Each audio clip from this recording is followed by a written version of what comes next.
Akashvani presents Morning News.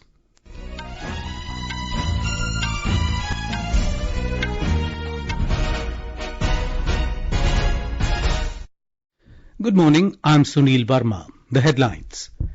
President Droupadi Murmu to embark on a week-long three-nation visit to Algeria, Mauritania and Malawi this morning. 149th Assembly of Inter-Parliamentary Union to begin today in Geneva. Lok Sabha Speaker Om Birla to lead Indian delegation at the meet. India expresses serious concern over attack on Puja, mandap and theft at temple in Bangladesh. IMD says heavy rain likely to continue in South Interior Karnataka, Kerala and Tamil Nadu during next 5 days.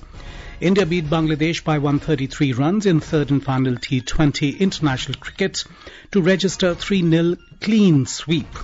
And in ICC Women's T20 World Cup, India to take on Australia in a crucial clash for semi-final spot.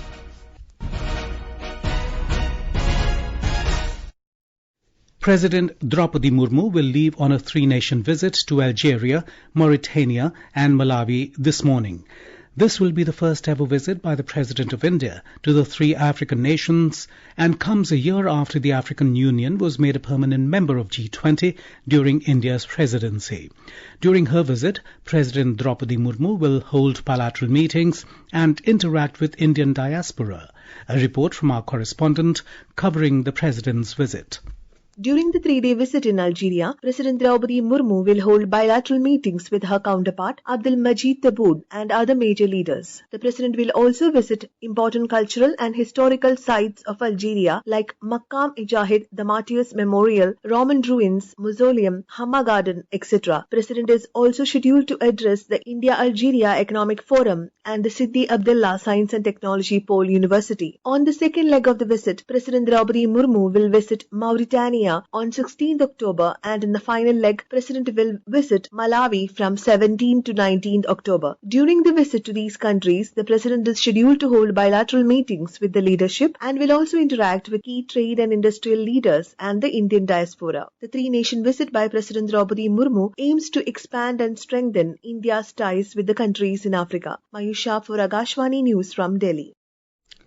Lok Sabha Speaker Om Birla will lead a parliamentary delegation to the 149th Assembly of the Inter-Parliamentary Union IPU scheduled to be held in Geneva from today till the 17th of this month.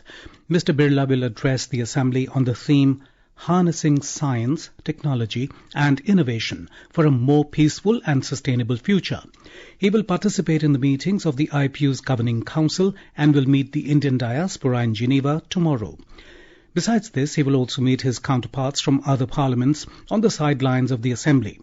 The delegation comprises of Rajya Sabha's Deputy Chairman, Harivansh Singh, Secretary General of both the Houses, and various other members of Parliament.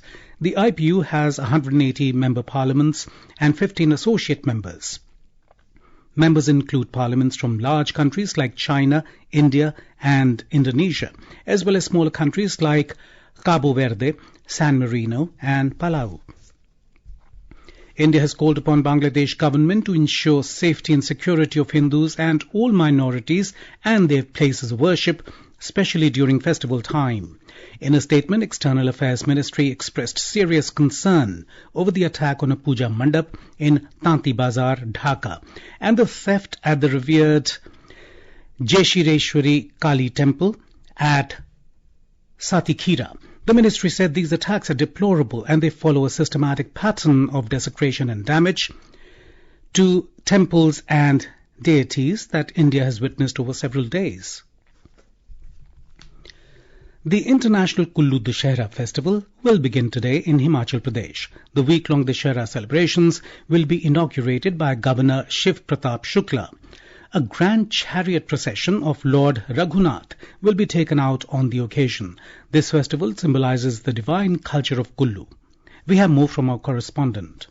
The International Dussehra Festival is beginning today in Kullu, Himachal Pradesh. As per tradition, Governor Shiv Pratap Shukla will inaugurate the festival, and during the event, a chariot procession of Kullu's presiding deity, Lord Raghunath, will take place in historic Dhalpur ground. Over 300 deities and large number of people in traditional attire will participate. During the Dussehra festival, culture troops from 25 countries will showcase their performances, and various sports competitions will also be organized. On the last day of the International Dussehra Festival, October 19, the Kullu Carnival will be held. Chief Minister Sukhwinder Singh Sukhu will attend the closing ceremony as the chief guest. Ritesh Kapoor, Akashvani News, Shimla. In Kerala, Vidyarambham ceremonies are being held across the state today. Vidyarambham symbolizes a child's first step towards knowledge and learning. Many people also start taking dance and music lessons on this day. We have a report by our correspondent.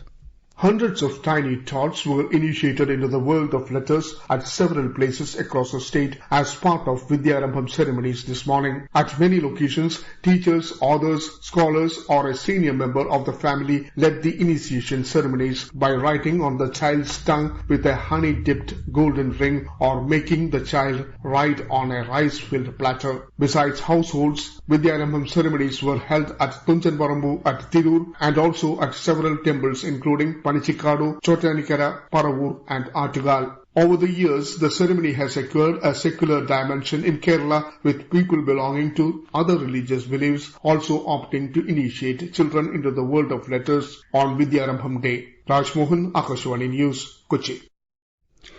Maharashtra Chief Minister Eknath Shinde has vowed strict action against those responsible for taking the law into their hands following the killing of former State Minister and NCP leader Baba Siddiqui.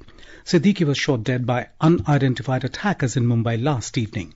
Calling the incident extremely unfortunate, Chief Minister Shinde told the media that 2 suspects have been arrested, with 1 still at large. He said the trial of the murder case will take place in a fast-track court.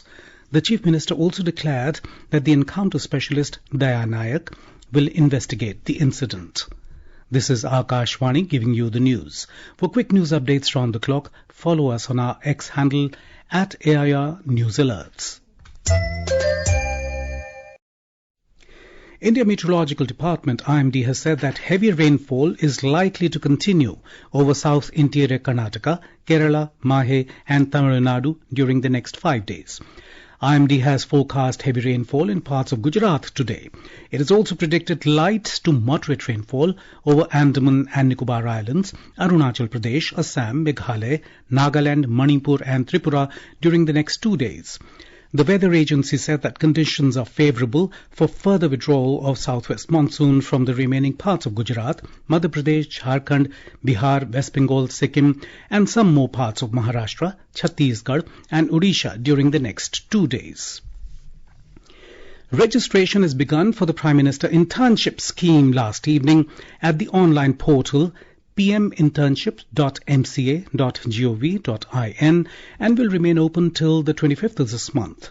About 91,000 internship opportunities have been offered by 193 companies so far on the portal. The government aims to provide 1.25 lakh internship opportunities during the financial year 2024-25.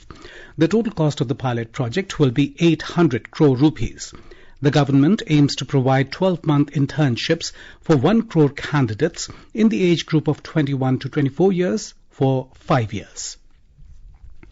Former British Prime Minister Boris Johnson has heaped praise on Indian Prime Minister Narendra Modi in his new book, referring to him as a change maker and recalling how he sensed a curious astral energy during their first meeting. The former British Prime Minister has written an entire chapter dedicated to India and described ties between the two nations as a relationship as good as it has ever been. Mr. Johnson, who served as the UK Prime Minister from July 2019 to September 2022, credits himself for setting the course for a proper free trade deal with India. Amid the escalating tensions in West Asia, Permanent Mission of India to the United Nations said that India, as a major troop-contributing country, aligns itself fully with the joint statement issued by the 34 United Nations Interim Force in Lebanon, UNIFIL.